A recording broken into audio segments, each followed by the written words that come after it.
Hello students, कैसे हैं आप सब। आईसीटी वर्चुअल क्लासरूम में आप सबका स्वागत है। मैं विकास। आज हम क्लास 7th का मैथ्स करेंगे बच्चों। चैप्टर हमारा है एक्सपोनेंट्स एंड पावर्स, घातांक और घात इसको हम बोल सकते हैं बच्चों। और इसी चैप्टर के हमने बेसिक कॉन्सेप्ट्स किए थे पिछले सेशन में। अब हम कुछ क्वेश्चन की ओर बढ़ेंगे और एक्सरसाइज के क्वेश्चंस करेंगे इस सेशन में। अगर बच्चों आपको कोई डाउट है किसी भी क्वेश्चन से रिलेटेड, किसी भी टॉपिक से रिलेटेड, तो आप स्टार्टिंग में अपना डाउट पूछ सकते हैं। अभी अपना हैंड रेज करके या चैट के माध्यम से जो भी आपका डाउट है वो पूछ सकते हैं। अभी हम डाउट क्लियर कर सकते हैं। और बच्चों उसके बाद हम स्टार्ट करते हैं अपना एक्सरसाइज इस चैप्टर की 13.1। तो चलिए स्मार्ट बोर्ड पे चलते हैं और स्टार्ट करते हैं। तो बच्चों इस चैप्टर की सीधी एक्सरसाइज करते हैं हम 13.1। क्वेश्चन क्या होगा आपको? क्वेश्चन 1 यहाँ पे दिया रहेगा, निम्नलिखित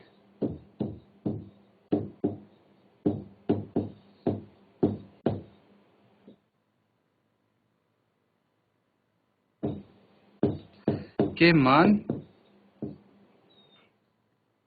ज्ञात कीजिए।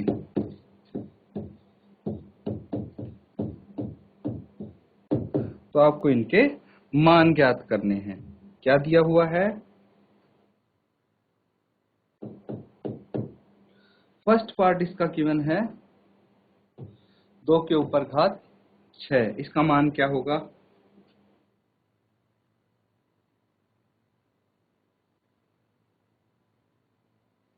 ये क्वेश्चन हो सकता है आपको कुछ जाना पहचाना लग रहा हो। पहले तो मुझे बताइए कि 2 के ऊपर घात 6 है, तो इसको हम क्या लिख सकते हैं? 2 के ऊपर घात 6 को हम क्या लिख सकते हैं? इसको लिख सकते हैं हम 2 into 2 into 2 into 2 into 2 into 2, यानी 2 को हम 6 बारी मल्टीप्लाई करके लिख देंगे। ठीक है, तो ये क्या हो जाएगा? 2 के ऊपर घात 6 को सेटिस्फाई करता है। अब यहाँ पे इसको हम मल्टीप्लाई करके लिख देंगे। यहाँ पे मान ज्ञात करना है ना, आपको वैल्यू बतानी है 2 के ऊपर घात 6, तो इन सबको आपस में मल्टीप्लाई करके लिख देंगे। सीधा मल्टीप्लाई कर सकते हो इसको, 2 दूनी 4, 4 दूनी 8, 8 दूनी 16, 16 दूनी 32, 32 दूनी 64। डायरेक्ट आप लिख सकते हो 64, नहीं तो आप को जो इजी तरीका लगे वो कर सकते हो। जैसे 2 इंटू 2 4, ठीक है, 4 इंटू 2 इंटू, फिर से 2 इंटू 2 4, 4 इंटू 2 लिख सकते हो आप। और ये 4 इंटू 2 हो गया 8, इंटू 4 इंटू 2 8, और ये 8 इंटू 8 64।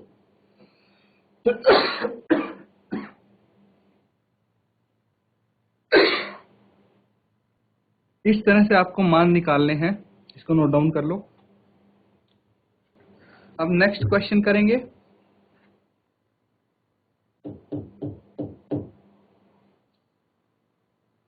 यहाँ पे है 9 के ऊपर घात 3, इसका मान आपको बताना है।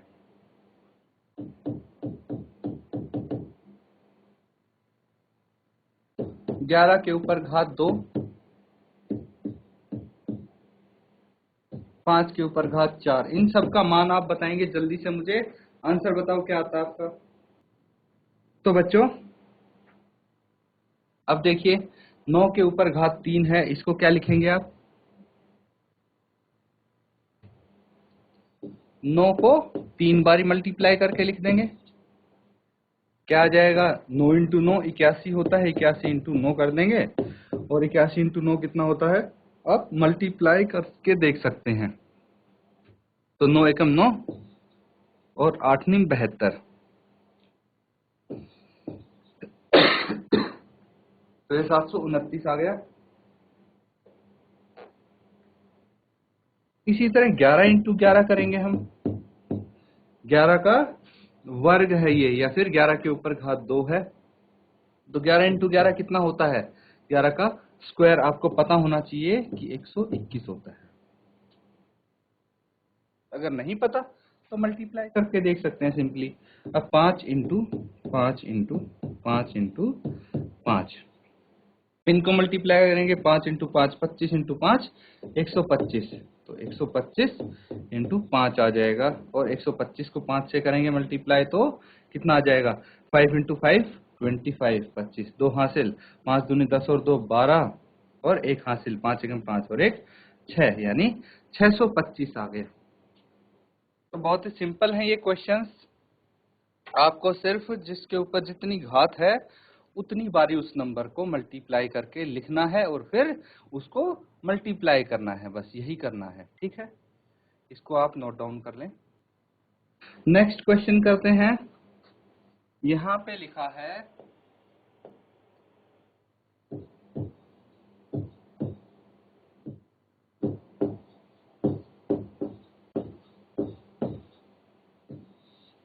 निम्नलिखित को घातांकीय रूप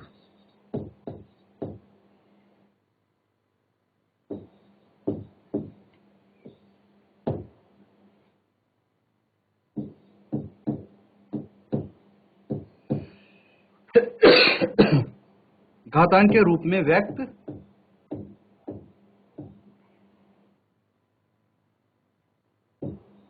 कीजिए। तो इनको आप घातांकीय रूप में व्यक्त करेंगे।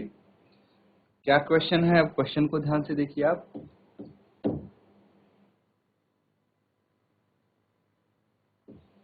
6 इंटू 6 इंटू 6 इंटू 6 ये दिया हुआ है। तो इसको घातांकीय रूप में किस प्रकार से व्यक्त कर सकते हैं वो आपको यहाँ पे बताना है। बहुत ही सिंपल है, इसमें कुछ नहीं करना। देखिए 6 कितनी बारी मल्टीप्लाई है, 1 2 3 4, 6 4 बारी मल्टीप्लाई है, तो हम 6 के ऊपर घात इसकी 4 लिख देंगे। जो पिछला क्वेश्चन था उसका जस्ट अपोजिट है। यहाँ पे 9 के ऊपर घात दी है 3, तो 9 को 3 बारी हमने मल्टीप्लाई कर दिया और आंसर लिख दिया। लेकिन यहाँ पे क्या है, 9 को 3 बारी मल्टीप्लाई करके दिया होगा तो 9 के ऊपर घात 3 आ जाएगा। ये घातांकीय रूप है, ये हम एग्जाम्पल भी कर चुके हैं। इसी तरह कई सारे और क्वेश्चंस हैं जो आप यहाँ पे करेंगे। जैसे मैं आपको क्वेश्चन यहाँ पे लिख देता हूँ, आपको वो बताने हैं। t इंटू टी क्या होगा, ये सब करेंगे आप। अभी फटाफट इसको सॉल्व करो।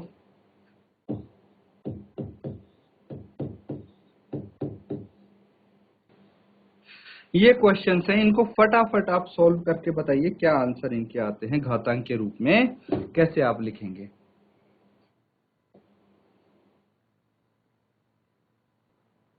क्या आंसर आएंगे इनके। t इंटू टी को क्या लिख सकते हैं, t 2 बारी मल्टीप्लाई है तो t के ऊपर घात 2। इसी तरह b कितनी बारी मल्टीप्लाई है आपस में, 4 बारी, तो b के ऊपर घात 4। इसी तरह ये देखिए यहाँ पे 5 कितनी बारी मल्टीप्लाई किया हुआ है, 2 बारी, तो 5 के ऊपर घात 2 लिख देंगे, है ना। अब 7 कितनी बारी है, 3, तो 7 के ऊपर घात 3 लिख देंगे। 5 इंटू 5 की घात 2, 7 के घात 3, इन दोनों को मल्टीप्लाई करके आप लिख देंगे। ये अलग अलग हैं, इसीलिए इसी तरह आप लिखेंगे, आंसर यही आएगा। नेक्स्ट वाला देखिए, 2 के ऊपर घात 2 इंटू a के ऊपर घात भी 2। यहाँ पे a 3 बारी मल्टीप्लाई है तो a के ऊपर घात 3। c 1 2 3 4, c को 4 बारी मल्टीप्लाई किया गया तो c के ऊपर घात 4 इंटू d। इस तरह से लिख सकते हैं।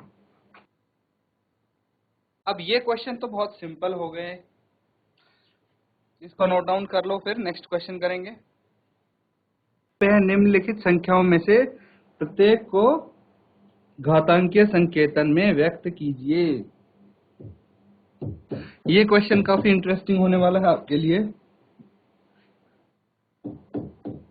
क्योंकि यहाँ पे कुछ ऐसा नंबर लिखा होगा आपके सामने। इससे पहले क्या था, आपको दे दिया था भाई 2 इंटू 2 इंटू 2 इंटू 2 इंटू 2, इसको घातांकीय रूप में लिखिए। तो आप गिनते थे 1 2 3 4 5, 2 को 5 बारी मल्टीप्लाई किया तो 2 के ऊपर घात 5 है ना। सिंपल था ये तो। लेकिन यहाँ पे थोड़ा एक लेवल बढ़ा दिया है क्वेश्चन का, और यहाँ पे क्या बोला गया है, 512 है, इसको घातांक के रूप में व्यक्त कीजिए। तो सबसे पहले आप इनके गुणनखंड निकालेंगे। गुणनखंड निकाल के आप क्या करेंगे, फिर इसको घातांकीय संकेतन में व्यक्त कर सकते हैं। वो इसी तरह से आ जाएगा, गुणनखंड निकाल के 2 इंटू 2 इंटू 2 इंटू, हो सकता है 3 भी आ जाए, हो सकता है 5 भी आ जाए, इस तरह से कुछ भी आ सकता है। तो उसके बाद आपको पता लग जाएगा भाई दो आपस में कितनी बारी मल्टीप्लाई है, 3 बारी, तो 2 के ऊपर घात 3 इंटू 3 इंटू 5 इंटू 5, 5 के ऊपर घात 2। तो इस तरह से आपके सामने कुछ भी आ सकता है, पर घातांक के रूप में तो ऐसे ही व्यक्त किया जाएगा। तो अब आप बोल सकते हो कि जो पहले वाला क्वेश्चन था उसमें आपको गुणनखंड दिए थे, क्या दिए थे, गुणनखंड दिए थे। एक बार और चलते हैं पहले वाले क्वेश्चन पे, और यहाँ पे हम देखेंगे कि भाई देखिए यहाँ पे 6 इंटू 6 इंटू 6 इंटू 6 है, ये क्या है, गुणनखंड ही तो है, गुणनखंड दिए थे, नहीं तो 6 इंटू 6 इंटू 6 इंटू 6 का जो मल्टीप्लीकेशन आता है वो यहाँ पे करके दे देते आपको, और फिर निकालो, वही किया है इस क्वेश्चन में। जैसे 512 का अगर हम गुणनखंड निकालेंगे, यहाँ पे गुणनखंड आपको खुद निकालने हैं, उसके बाद आप घातांक के रूप में इनको व्यक्त कर सकते हैं। इसको 2 से भाग करेंगे, कितना आ जाएगा, 2 दूनी 4, 1 बच गया, 2 पंजे 10 और 2 6 12। 2 से करेंगे तो 2 एकम 2, 2 दूनी 4, 2 अठे 16। 2 से करते रहिए, 64, 32, 16, 8, 4, 2।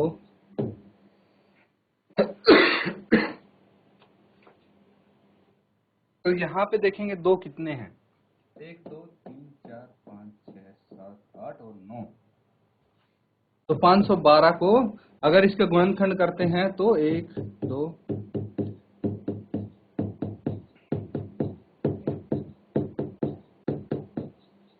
9 बारी 2 को मल्टीप्लाई करेंगे तो 512 आता है, यानी 2 के ऊपर घात 9 हो गए। सिंपल है। जब गुणनखंड हमारे पास आ जाएंगे तो क्वेश्चन वहां से सिंपल हो जाएगा। तो आपको सबसे पहले गुणनखंड निकालने पड़ेंगे अगर कोई नंबर आपको दिया जाता है और उसको घातांकीय संकेतन में व्यक्त करना हो तो। अब इसी तरह के और क्वेश्चन है जो आप यहाँ पे सॉल्व करेंगे। देखिए सेकंड क्वेश्चन में लिख देता हूँ, इसको आप सॉल्व करो और फर्स्ट वाले को नोट डाउन करो। 343 है, इसको सॉल्व करके बताओ क्या आंसर आएगा। तो क्या आंसर आया बच्चों इसका, गुणनखंड इसके निकालेंगे 343 के, तो देखेंगे इसको कितने से डिवाइड हो सकता है, चेक करेंगे। 2 से तो ये भाग होगा नहीं, तो 3 से चेक करेंगे, क्या ये 3 से भाग होता है। ऐड कर लीजिए सब नंबर को, तो 3 + 3 6 और 4 10, तो 10 3 से भाग नहीं होता, तो 343 भी नहीं होगा। ये डिविजिबिलिटी टेस्ट आपने किए हैं, पहले क्लासेज में किए हैं, तो अब आप डायरेक्ट डिविजिबिलिटी टेस्ट कर सकते हैं, इसीलिए मैं सीधा यहाँ पे ये क्वेश्चन कर रहा हूँ। 4 से ये भाग होगा नहीं, क्योंकि लास्ट 2 डिजिट्स 4 से भाग होती हैं तो नंबर भाग होता है, ना ही 5 से भाग होता है, क्योंकि यूनिट यहाँ पे वंस प्लेस पे ना ही तो 0 है और ना ही 5 है। फिर 6 से देखेंगे तो 2 से भाग नहीं होता, तो 6 से भी नहीं होगा। 7 से चेक करेंगे, 7 से हमें भाग करके देखना पड़ेगा, तो 7 से भाग करके देखते हैं। 7 चौक 28, 7 चौके 28 हो जाता है, कितना बच गया, यहाँ पे 6 बच गया, और 3 आ गया, 63 आ गया, 7 निम 63, तो 49। देखिए 7 से भाग हो रहा है ये, और ये भी 7 से हो रहा है भाग, कितना आ जाएगा 343, 7 इंटू 7 इंटू 7, यानी 7 के ऊपर घात 3। तो जो भी आपको मेहनत करनी है यहाँ पे गुणनखंड निकालने में करनी है, उसके बाद तो क्वेश्चन सिंपल ही है। तो अब देखिए 729 एंड